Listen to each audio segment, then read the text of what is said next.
Alors bonjour Olga, Bonjour. même si on s'est déjà vu. Hier, ça a été une messe qui s'est déroulée à l'église de Sainte-Croix en mémoire de Jacques, Mhm. une messe particulière, hein, sur intention particulière. Aujourd'hui, on peut dire que tout est fini au niveau du rapatriement de Jacques, de son inhumation à Jeuf. Qu'est-ce qui ressort pour toi? Un soulagement? Alors, un apaisement plutôt qu'un soulagement, mais mes questions qui trottent dans ma tête restent toujours sans réponse. Alors Hier, justement, je dans vais les commencer questions. par la chronologie. C'est pourquoi, alors que je faisais ma déclaration le 2 mars à 10 heures au commissariat de Briey, Jacques était arrêté ce même jour à Schengen pendant 4 heures et que l'on ne m'a pas averti. Plus, ce que j'ai appris, c'est qu'au Luxembourg, on a appelé le commissariat de Briey pour vérifier l'identité que Jacques a donnée 4 heures après son interrogatoire, pour voir s'il n'avait pas d'antécédent judiciaire et qu'on n'a pas dit aux Luxembourgeois qu'il était recherché par les Ensuite, il y a eu familles. des recherches de fait d'organiser un peu partout Bah, avec. les recherches ont été faites par le commissariat. Dans la même semaine, ils ont apposé 5-6 affiches dans le quartier, enfin, surtout dans la rue de Franchepré, dans les lieux où on voyait Jacques en dernier. Mais le reste a été fait quand même par les amis, par la famille, par les internautes. Mais au point de vue policier, je ne les ai vus que 2 fois. Et puis après, ça a été statu quo, je ne les ai plus vus. Ils sont venus à la maison pour... Ils sont venus donc 2 fois à la maison. La première journée pour voir le cadre de Jacques, donc ici, dans l'appartement. Et la deuxième fois, c'est un inspecteur qui est venu pour m'interroger et pour me donner les recherches qui n'avaient absolument pas abouti, puisque, bon, à part quelques-uns qui l'avaient aperçu à Moyeuvre le jour où j'ai foncé comme une folle, et puis que c'était pas lui, quoi. Donc, Jacques a toujours été confronté avec la police, puisqu'on l'arrêtait pratiquement, pas tous les mois, mais presque, parce qu'il n'avait pas de papier. Pour lui, il n'avait pas à avoir de papier d'identité, puisque son identité, il la connaissait. Et en plus de ça, il faisait que je fais mes cours, donc il ne voyait pas l'utilité d'avoir des On en papiers. revient aux recherches. Les recherches sont infructueuses partout. Ça dure donc plusieurs semaines, et même presque plusieurs mois. Et au final, on vient de prévenir, on t'avertit qu'il y a une possibilité d'avoir identifié Jacques. Oui, le 6 mai, le commandant de police, avec le maire et un inspecteur, sont venus me dire qu'on avait retrouvé le corps de Jacques dans la Moselle, au barrage de Schengen. Alors ils t'ont dit le corps de Jacques ou ils t'ont dit une possibilité de. Non, le commandant de police m'a dit que lui, d'après les photos, il l'avait reconnu. D'accord, oui, Voilà. c'est vrai qu'il le connaissait personnellement. Ouais, il le connaissait, puisque... dans un sens, heureusement qu'il avait plusieurs fois séjourné à Briey. Au moins, on avait ses empreintes, on avait son identité. Parce que ça aurait... déjà, c'était la galère avec tout ça. Qu'est-ce que ça aurait été il était vraiment dans l'anonymat? On l'aurait jamais retrouvé. Alors, toi, à partir du moment où tu es prévenu par la police française qu'il y a donc cette possibilité quasiment confirmée, tu as réagi immédiatement? Oui, alors le jour même, on s'est rendu au Luxembourg. Bon, les enfants, donc mes enfants ont reconnu Jacques, Jean-Luc aussi sur photo, que je n'ai pas regardé.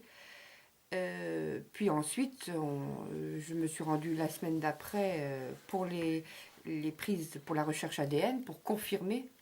Alors, la semaine d'après, c'était parce que c'était le vendredi et que c'était C'était le lundi. vendredi, donc j'ai eu un rendez-vous le mardi, moi. Voilà, donc, Voilà. juste Donc le tout de suite, week-end je ne pouvais pas passé. faire plus vite, puisqu'il n'y avait personne.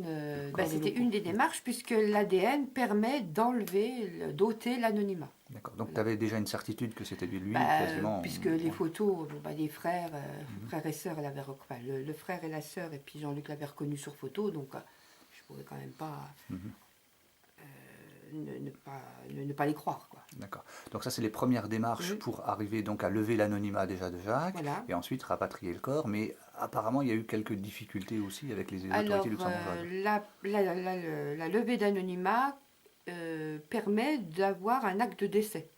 Et cet acte de décès, bien sûr, permet d'avoir l'avis d'exhumation.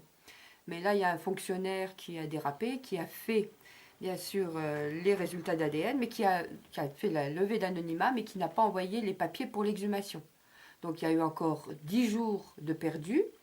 La juge d'instruction a dû intervenir par l'intermédiaire de l'oncle de Jacques pour faire la demande d'exhumation. Les termes du courrier t'ont un peu choqué apparemment. Alors les termes m'ont choqué parce qu'on me disait que le corps de Jacques allait polluer la terre, allait polluer l'atmosphère, visiblement comme si c'était un amas de détritus, quoi. Donc la lettre du ministère de la Santé était vraiment vraiment méchante et obscène. Donc là, devant le fait que tout ce qui était administratif dans la légalité ne marchait pas, en accord avec l'oncle de Jacques, un petit groupe a fait la prise de la mairie de Schengen, une prise en otage pacifique de la mairie de Schengen. Oui, oui, on l'a filmé, Voilà, c'était voilà. très pacifique. Voilà. Il n'y a pas de souci. Il faut le Ouais. dire Par aussi. contre, hein. apparemment, ça a été efficace. Alors ça a été efficace parce que visiblement le luxembourgeois est sensible, il n'aime pas les médias, surtout contre eux. Et le soir, on avait la réponse du ministère nous disant que l'exhumation était acceptée.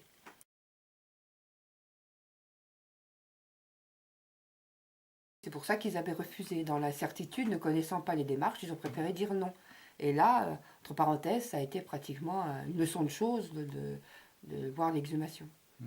Donc les Français qui avaient transmis leur papier disant qu'ils étaient réguliers ont bien pratiqué ce qu'ils avaient marqué. Par contre, les Luxembourgeois, eux, sont venus sans masque, sans précaution, comme quoi tout ce qui était marqué était vraiment faux. Alors, à ce jour, donc, étant donné que je n'ai pas eu d'acte d'autopsie, je n'ai même pas eu les résultats toxicologiques. Au Luxembourg, je ne sais pas, c'est statu quo, pas de réponse. Côté français, c'est pareil, mais pour eux, il n'y a pas d'affaire. L'affaire de Jacques n'existe pas. D'accord. Oui, la gendarmerie qui avait été appelée sur les lieux, effectivement, confirme qu'ils sont bien allés voir à l'écluse lors de la découverte donc, du corps de Jacques. Et dès qu'ils ont vu que c'était bien donc, sur le territoire luxembourgeois, ils ont, eux, classé cette partie-là. Ça relevait des autorités luxembourgeoises. Par contre, du côté luxembourgeois, l'enquête a bien été ouverte. Tu as eu des rapports avec Oui. la juge d'instruction donc, chargée de l'affaire. Donc l'affaire est bien ouverte, elle n'est pas close aujourd'hui, voilà. donc elle existe encore. Mais toi, toutes tes demandes alors que sont devenues toutes tes demandes d'autopsie, d'analyse toxicologique? Mes demandes d'autopsie n'ont jamais abouti et mes demandes d'analyse toxicologique non plus. Mais la juge d'instruction m'avait bien garanti que tout ça, je les recevrai une fois que l'affaire sera close.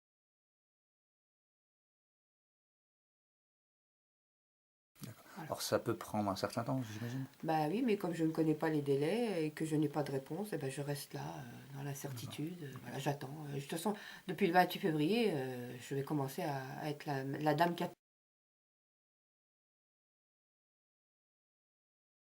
Donc aujourd'hui, il y a pas mal de questions en suspens. Oui. Okay, alors quelles sont ces questions auxquelles tu aimerais bien avoir des réponses? La première question, c'est pourquoi ne m'a-t-on pas averti le 2 mars que Jacques était au Luxembourg? C'est une question qui est adressée aux autorités luxembourgeoises et françaises. Alors, aux deux, puisque le Luxembourg, visiblement, a fait son travail, puisqu'il a téléphoné à la police française, qui, elle, ne m'a pas averti. N'a pas regardé si Jacques était recherché dans l'intérêt des familles, a juste regardé s'il n'était pas grand bandit. Donc, à mon avis, j'aurais dû le déclarer grand bandit, avec une bombe, avec... voilà, au moins, on me l'aurait ramené. Donc il aurait probablement eu la vie sauve. Voilà. Quelles sont les autres questions qui découlent de ce qui s'est passé? Pourquoi l'a-t-on enterré sous X alors que 20 jours avant il était sur le même territoire? Pourquoi, soi-disant, la réponse, les empreintes n'étaient pas fiables puisqu'il avait séjourné dans l'eau? Alors on me dit ça, puis après on interroge l'éclusier qui dit oui mais il n'est pas resté longtemps puisque je peux vous dire que des corps j'en ai déjà repêché et qu'il n'était pas abîmé. Alors elle me dit... noir, et à partir du moment où je suis informée, c'est pourquoi cette longue attente pour l'avis d'exhumation.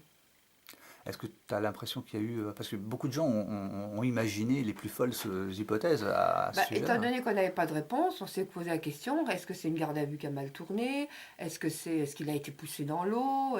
Donc c'est normal puisqu'on n'avait pas de réponse. Personne ne pouvait nous donner la preuve du contraire, donc nous on pouvait imaginer le pire. Qu'on me dise aujourd'hui... est-ce que c'est un accident qu'on me donne les résultats de l'autopsie déjà? Il y aura peut-être quelque chose dedans qu'ils n'auront pas vu, puisque visiblement, ils ont des difficultés pour faire leur enquête. Comment ça va se terminer? Est-ce que le Luxembourg va m'envoyer une feuille me disant, c'est un accident, il n'y a rien à signaler. Et puis, voilà. Quels sont les conseils qu'on pourrait donner aux gens qui seraient dans la même situation que toi pour éviter d'avoir la même attente, le même drame, quoi, en fait? Eh bien, le conseil, ce serait d'imaginer en premier le pire et non pas le considérer comme une éventualité dernière. C'est ce que nous on a fait, puisque connaissant Jacques, l'hypothèse du suicide étant écartée, on s'est dit, bon, bah, il est parti, il reviendra. Mais est-ce qu'il ne fallait pas dire, il est en danger psychologiquement? Est-ce qu'il ne faut pas absolument être négatif tout de suite?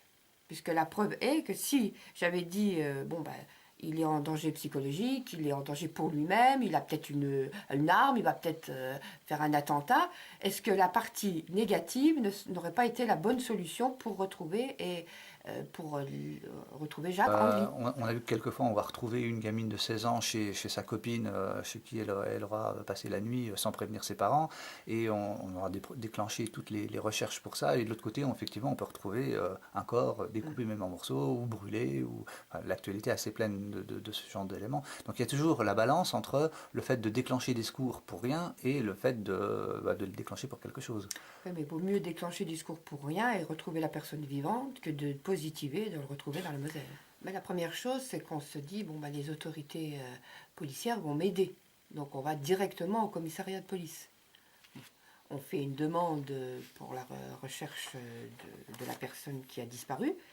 Et on pense, on a l'espoir qu'ils vont nous aider. Alors la réalité est que, visiblement, là, on ne m'a pas aidé, puisque il n'y a rien eu de fait. Enfin, s'il y a eu quelque chose de fait, ça m'a pas solutionné le problème. Alors, de cette histoire malheureuse, qu'est-ce qui en ressort au niveau de la confiance que toi tu gardes, mais que chacun d'entre nous va garder dans ces institutions chargées de nous protéger quand même? Ben, ils sont chargés de nous protéger, mais ils ne font pas grand-chose. Ou alors ils n'ont pas assez les moyens, ou alors il y a toujours un grain de sable dans leur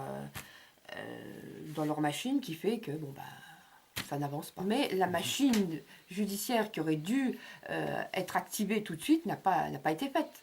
Puisqu'on s'aperçoit que lorsque Karine a envoyé une lettre au procureur, une semaine après, on a retrouvé Jacques. Donc, parce qu'elle a fait intervenir Interpol. Donc à chaque fois, la police s'est dit, bon, bah, c'est un marginal, il est en dehors de la société, il reviendra. Il nous a encore fait un coup de poker.